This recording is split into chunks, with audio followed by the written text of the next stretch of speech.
Bonjour à toutes et à tous et bienvenue sur liaisonsociales.fr. Dans la vidéo d'aujourd'hui, on revient sur les principales mesures, notamment en RH et en paye, de la loi de financement de la sécurité sociale pour 2023, publiée au journal officiel du 24 décembre. On commence tout de suite avec l'ajustement de la déduction forfaitaire de cotisation patronale sur les heures supplémentaires ouvertes aux entreprises dont l'effectif est compris entre 20 et 249 salariés. 3 modifications ont été apportées à ce dispositif qui, on le rappelle, a été mis en place par la loi pouvoir d'achat du 16 août 2022. En premier lieu, alors que cette déduction était initialement imputable sur les seules cotisations dues au titre des majorations salariales, elle peut désormais être imputée sur les cotisations dues au titre de l'ensemble de la rémunération du salarié. Cette modification est applicable à compter du 1er octobre 2022 et a pour but d'aligner les modalités de mise en œuvre de cette déduction sur celles applicables dans les entreprises de moins de 20 salariés, dites déduction TEPA. En deuxième lieu, la LFSS permet l'application de la déduction au dispositif de rachat de jours de RTT mis en place par la loi de finances rectificative pour 2022 du 16 août dernier. En troisième lieu, la LFSS codifie le dispositif dans le Code de la sécurité sociale immédiatement à la suite de l'article déjà existant pour la déduction forfaitaire TEPA.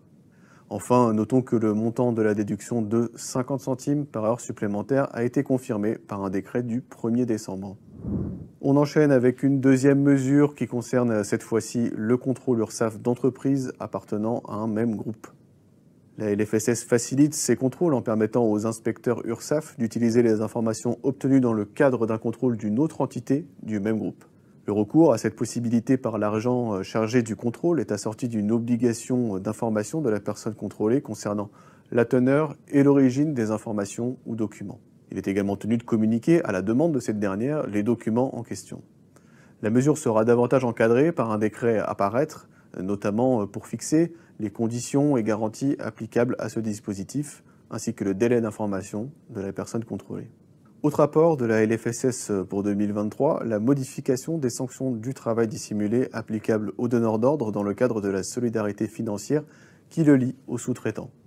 2 modifications ont été adoptées. En premier lieu, l'application aux donneurs d'ordre de la réduction de 10 points du taux des majorations de redressement en cas de règlement rapide des sommes dues, c'est-à-dire dans les 30 jours à compter de la mise en demeure, ou si son plan d'échelonnement du paiement est accepté par le directeur de l'URSSAF dans ce même délai.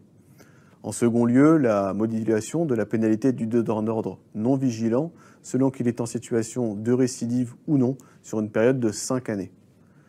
L'annulation des réductions ou exonérations de cotisations peut ainsi atteindre le montant total des sommes mises à sa charge au titre de la solidarité financière en cas de manquement répété à l'obligation de vigilance ou bien être limité à 75 000 € pour une personne morale en cas de premier manquement.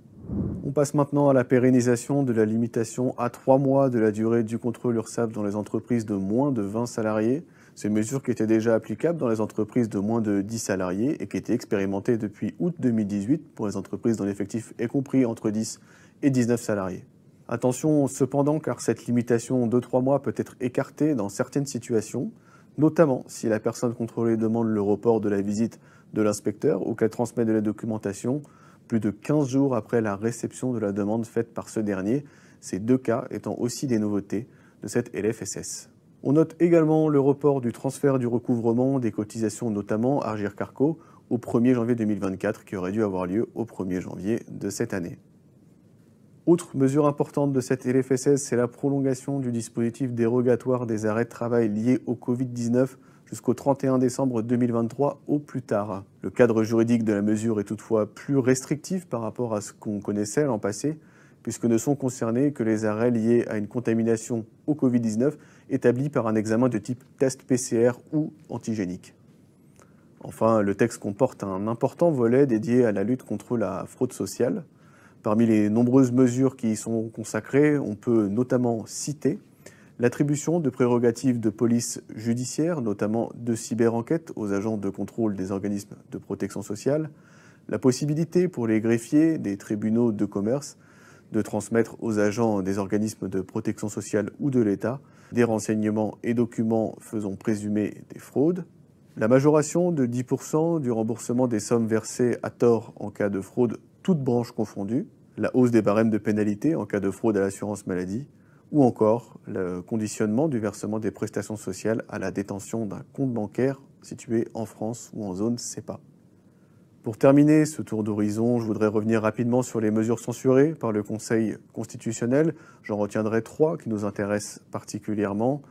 Le durcissement des conditions d'indemnisation d'arrêt de travail prescrit en téléconsultation, le versement par l'employeur aux salariés d'une somme au moins égale aux indemnités journalières maternité, paternité et adoption dès le premier cycle de paye suivant leur absence, ainsi que l'assouplissement du renouvellement de l'allocation journalière de présence parentale. Ces 2 dernières mesures ayant été considérées comme des cavaliers sociaux, c'est-à-dire qu'elles ne relèvent pas du champ des LFSS, elles pourraient trouver leur place dans un éventuel autre texte.